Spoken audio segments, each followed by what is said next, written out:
Hi, welcome to the English Ed YouTube channel. This is Shankar. APDSC ఎడ్యుటీ English model paper 10 చూద్దాము.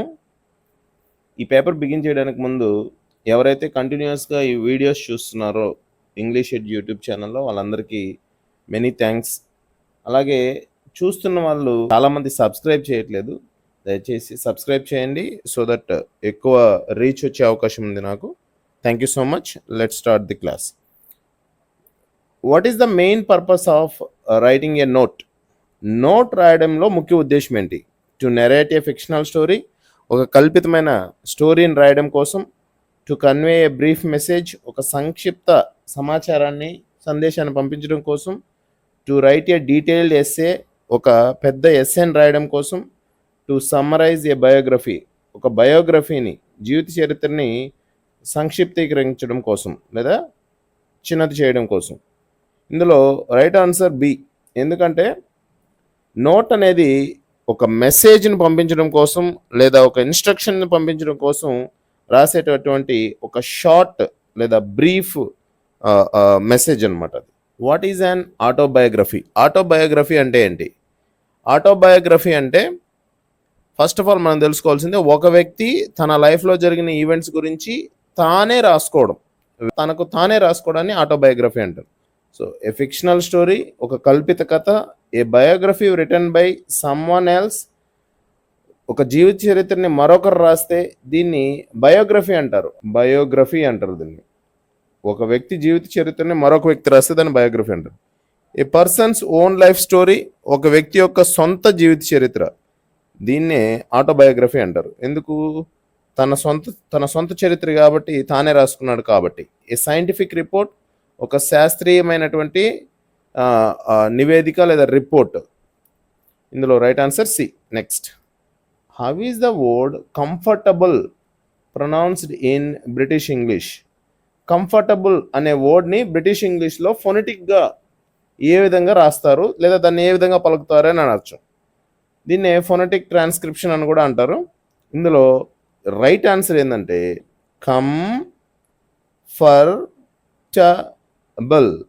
Comfortable. So right answer B,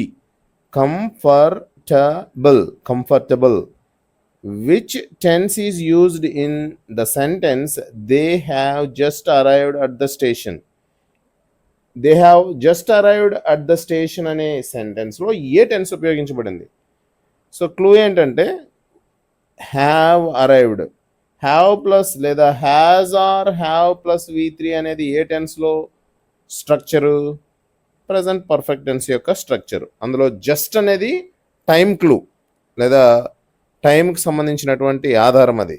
so just అనేది ఎప్పుడు use చేస్తారంటే just now, just అనేది present perfect టెన్స్లో use చేస్తారు. Next, which tense is used in the underlined sentence? కింద ఇచ్చిన అండర్లైన్డ్ సెంటెన్స్లో ఏ టెన్స్ ఉపయోగించబడింది? By the time you arrive, నువ్వు వచ్చే సమయానికి.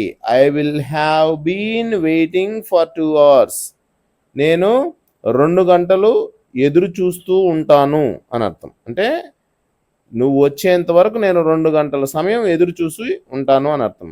So will have been plus V4 అనేది ఫ్యూచర్ పర్ఫెక్ట్ కంటిన్యూస్ టెన్స్ యొక్క structure. So right answer A. What type of sentence is what a lovely day it is?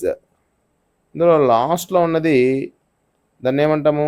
Exclamatory mark అంటాం. Exclamatory mark ఉంటే ఆ sentence exclamatory sentence. అలాగే దాని meaning ఏంటంటే ఈరోజు ఎంత అందమైన రోజో లేదా అంత అద్భుతమైన రోజో అని. అంటే సడన్ అండ్ స్ట్రాంగ్ ఎమోషన్స్ని ఎక్స్ప్రెస్ చేయడానికి ఎక్స్క్లమేటరీ సెంటెన్సెస్ని యూజ్ చేస్తాము. కాబట్టి C is the right answer. Next, choose the correct article for the blank. Article ఇక్కడ ఏ ఆర్టికల్ సెట్ అవుతుందో చూడాలి. Dash Telugu people are well mannered. ఇక్కడ బాగా గమనిస్తే ఎప్పుడైనా సరే లాంగ్వేజెస్ నేమ్స్ ముందు ఎటువంటి ఆర్టికల్ యూజ్ చేయకూడదు. Telugu, Kannada, Malayalam, French, Japanese, English వీటి ముందు ఎటువంటి ఆర్టికల్ రాదు. అయితే దీనికి ఒక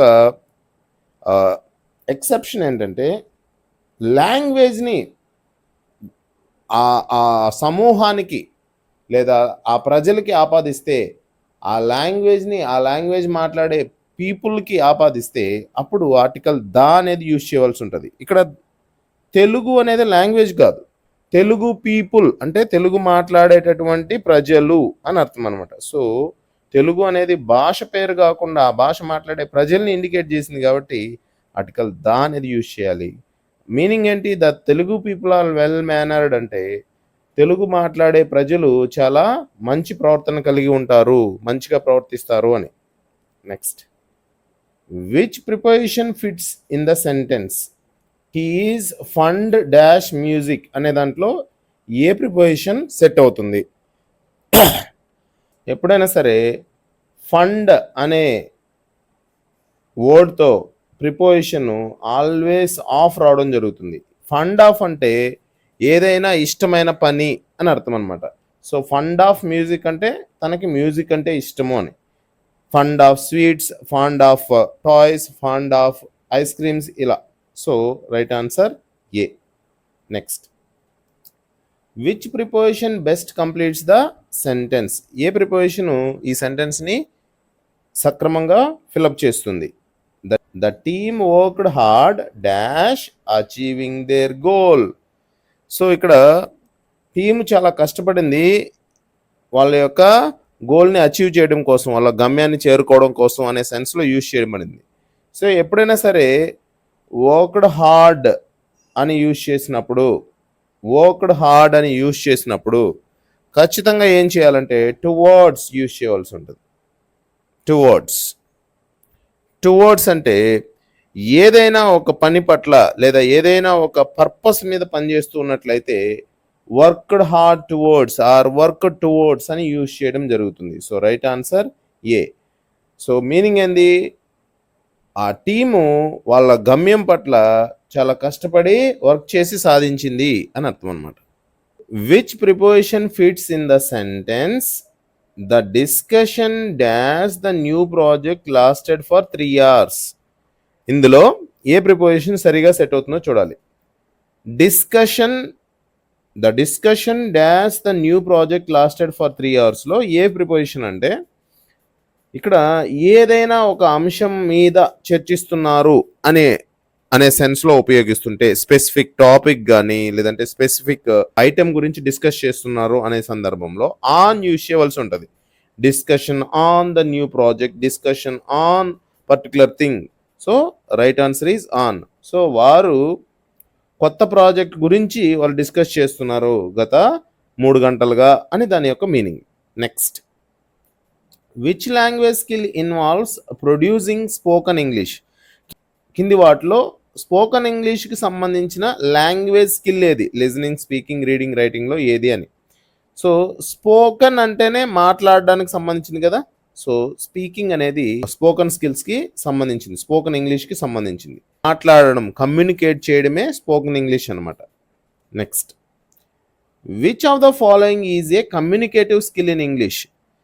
ఇంగ్లీష్ లాంగ్వేజ్లో కమ్యూనికేటివ్ స్కిల్ అంటే ఇన్ఫర్మేషన్ని మనము మన దగ్గర నుంచి వేరొక వ్యక్తికి చేరవేయడం, అతని నుంచి మనం రిసీవ్ చేసుకోవడం, దీన్నే కమ్యూనికేటివ్ స్కిల్స్ అంటారు. ఇందులో కింది వాటిలో ఏది అని? రైటింగ్ ఏ formal letter, solving puzzles, memorising vocabulary, calculating sums. So ఇందులో క్యాల్కులేటింగ్ సమ్స్ అంటే ప్రాబ్లమ్ సాల్వ్ చేయడం అనమాట. సో రైటింగ్ ఏ ఫార్మల్ లెటర్ అనేది కమ్యూనికేటివ్ స్కిల్. ఎందుకంటే లెటర్ రాయడంలో ఏముంటుంది? ఏదైతే మెసేజ్ మనం పంపించాలనుకుంటున్నామో లేదా చెప్పాలనుకుంటున్నామో దాన్ని క్లియర్గా రాసి పంపించడం జరుగుతుంది కాబట్టి అది communicative skill. Puzzles, what is a common challenge in teaching English as a second language? ఇంగ్లీష్ని సెకండ్ లాంగ్వేజ్గా టీచ్ చేయడంలో ప్రాబ్లం ఏంటి? ఏ సమస్య ఉంటుంది అందులో? Lack of interest in science పట్ల ఇష్టం లేకపోవడం, limited access to grammar rules పట్ల ఎక్కువ ఫోకస్ లేకపోవడం, లేదంటే అది నేర్చుకోవడానికి అవకాశం లేకపోవడం, ప్రొనౌన్సియేషన్ డిఫికల్టీస్, పలకడంలో ఇబ్బందులు, ఎక్సెస్ ఫోకస్ ఆన్ రైటింగ్, ఎక్కువ రాయడం పైన దృష్టి పెట్టడం. ఇందులో రైట్ ఆన్సర్ ఏంటి? గ్రామర్ రూల్స్ ఎన్నైనా నేర్చుకోవచ్చు, కానీ ప్రొనౌన్షియేట్ చేయడం డిఫికల్ట్. ఎందుకంటే ఇంగ్లీష్ లాంగ్వేజ్ అనేది ప్రొనౌన్షియేషన్ ఒక్కో వర్డ్‌కి ఒక్కో విధంగా ఉంటుంది. కాబట్టి దాన్ని మదర్ టంగ్ ప్రభావం వల్ల ప్రాపర్‌గా ప్రొనౌన్షియేట్ చేయలేకపోవచ్చు. కాబట్టి ఆ ప్రొనౌన్షియేషన్ అనేది డిఫికల్ట్ అనమాట. Next, what is a remedial teaching strategy for a student struggling with reading comprehension? చదివి అర్థం చేసుకోవడంలో ఇబ్బంది పడుతున్నటువంటి స్టూడెంట్‌కి ఎటువంటి రెమెడియల్ టీచింగ్ స్ట్రాటజీని ఉపయోగించాలి? రెమెడియల్ టీచింగ్ అంటే ఏంటి? ఏదైనా ఒక అంశంలో ఇబ్బంది పడుతున్నటువంటి విద్యార్థికి దాన్ని మెరుగుపరుచుకోవడానికి టీచర్ తీసుకునే స్టెప్స్‌నే రెమెడియల్ టీచింగ్ అంటాం. ఇప్పుడు చదివి అర్థం చేసుకోవడంలో ఇబ్బంది ఎదుర్కొంటున్నాడు. ఆ విద్యార్థికి ఏ విధంగా రెమెడియల్ టీచింగ్ ఇస్తాం? స్కిప్పింగ్ రీడింగ్ లెసన్స్‌ని చదవడాన్ని వదిలేయడం, అంటే ఆ లెసన్స్ చదవకుండా విద్యార్థిని వదిలేయమని చెప్పడం. Using graded readers and questions, graded రీడర్స్‌ని క్వశ్చన్స్‌ని ఉపయోగించి నేర్పించడం. ఫోకసింగ్ ఓన్లీ ఆన్ స్పీకింగ్, మాట్లాడడం మీద మాత్రమే ఫోకస్ చేయడం, అంటే ఇంగ్లీష్ స్పీకింగ్ స్కిల్ మాత్రమే ఫోకస్ చేయడం. రీడింగు, రైటింగు, లిజనింగ్‌ని అవాయిడ్ చేయడం. అవాయిడింగ్ టెక్స్ట్‌కి సంబంధించి ఎటువంటి యాక్టివిటీస్ చేయించకపోవడం. ఇందులో రైట్ ఆన్సర్ ఏంటంటే యూజింగ్ గ్రేడెడ్ రీడర్స్, అంటే విద్యార్థులకి రీడర్స్ అంటే టెక్స్ట్ కొంచెం ఇచ్చి దానికి సంబంధించి క్వశ్చన్స్ ఇచ్చినట్లయితే టెక్స్ట్ చదివి ఆ క్వశ్చన్స్కి ఆన్సర్ చేయడానికి ట్రై చేస్తే ఆ టెక్స్ట్లో ఏముందో లేదా ఆ రీడర్స్లో ఏముందో విద్యార్థికి అర్థమవుతుంది. సో దట్ కాంప్రహెన్షన్ అనేది డెవలప్ అవుతుంది. So right answer B. Next, why is teaching sentence structures important in English? Sentence structure అంటే for example simple present tense, subject, verb one, object అనుకుందాము.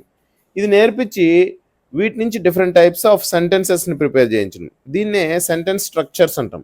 సో ఇలా నేర్పించడానికి, అలాగే క్వశ్చన్స్ కూడా కావచ్చు, WH క్వశ్చన్స్, హెల్పింగ్ వర్బ్స్ ద్వారా form చేసే different types of questions నేర్పించడం ద్వారా, ఆ స్ట్రక్చర్ నేర్పించడం ద్వారా అనేది ఇంగ్లీష్ లాంగ్వేజ్లో ఎందుకు ఇంపార్టెంట్ అంటే టు ఫోకస్ ఆన్ లిటరేచర్ మీద ఎక్కువ ఫోకస్ చేయడం, అంటే పోయట్రీ, ప్రోజ్ మీద ఎక్కువ ఫోకస్ చేయడం. టు ఇంప్రూవ్ రైటింగ్ యాక్యురసీ, రాయడంలో ఖచ్చితత్వం ఏర్పడేలాగా చేయడం కోసం. టు టీచ్ మ్యాథమెటిక్స్, గణితాన్ని బోధించడం కోసం. టు లిమిట్ క్రియేటివిటీ, సృజనాత్మకతని పరిమితం చేయడం కోసం.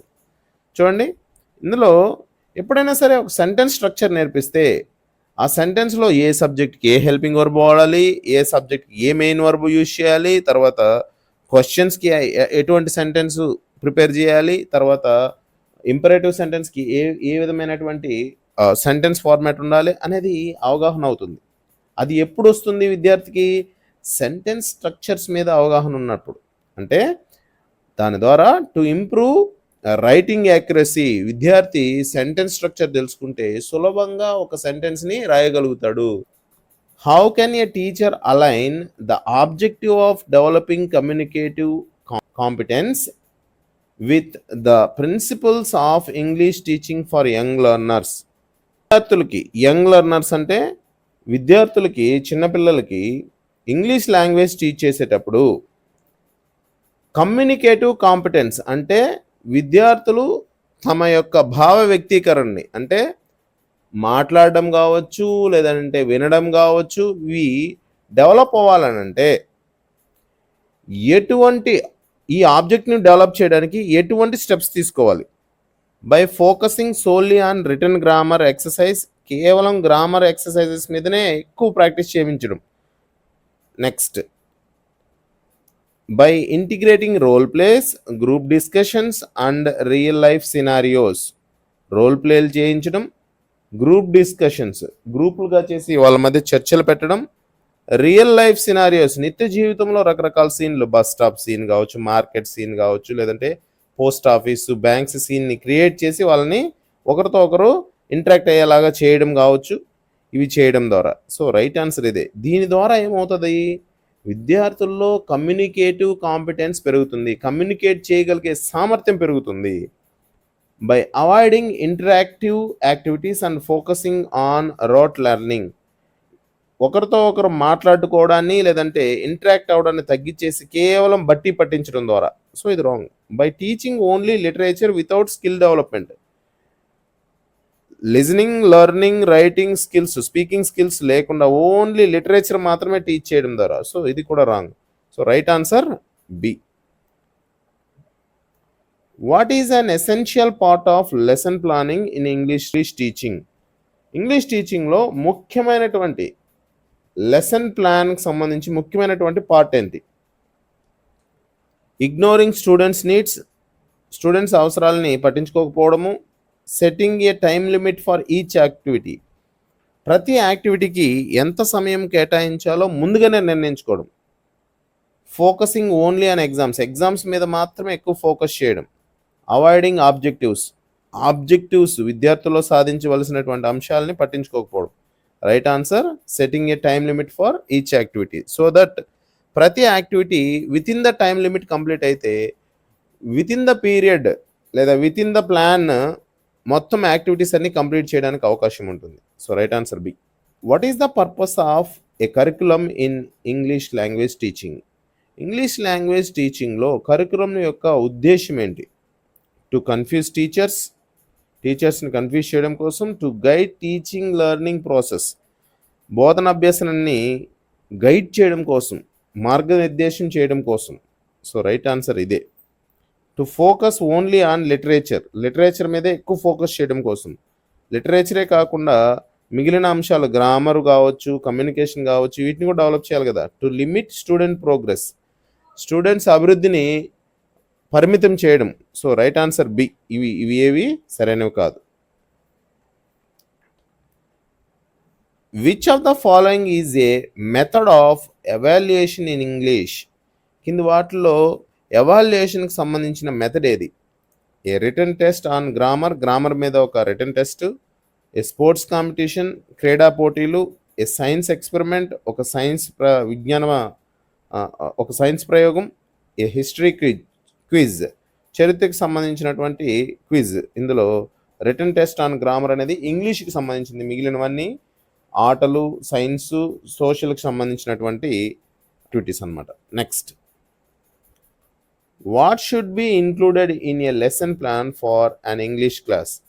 కింది వాటిలో ఇంగ్లీష్ లెసన్ ప్లాన్లో ఇంక్లూడ్ చేయవలసినటువంటి అంశం ఏది? ఓన్లీ ఏ లిస్ట్ ఆఫ్ టాపిక్స్ని ఇంక్లూడ్ చేయడము, objectives, activities and assessment strategies. Objectives అంటే ఉద్దేశాలు, యాక్టివిటీస్ ఎటువంటి యాక్టివిటీస్ అవి చేయాలి ఆ క్లాస్లో. తర్వాత అసెస్మెంట్ స్ట్రాటజీస్, ఎటువంటి అసెస్మెంట్ స్ట్రాటజీస్ యూజ్ చేయాలి అంటే విద్యార్థుల యొక్క పురోగతిని కొలవడానికి ఎటువంటి అసెస్మెంట్ స్ట్రాటజీస్ యూజ్ చేయాలి. ఓన్లీ హోంవర్క్ అసైన్మెంట్స్, హోంవర్క్ ఇవ్వడం ద్వారా.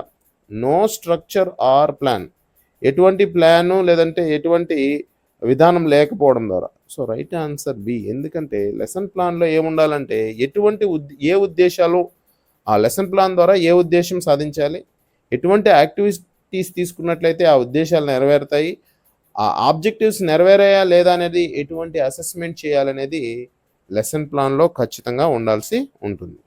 So right answer B. So thank you for watching this video. Hope you liked it.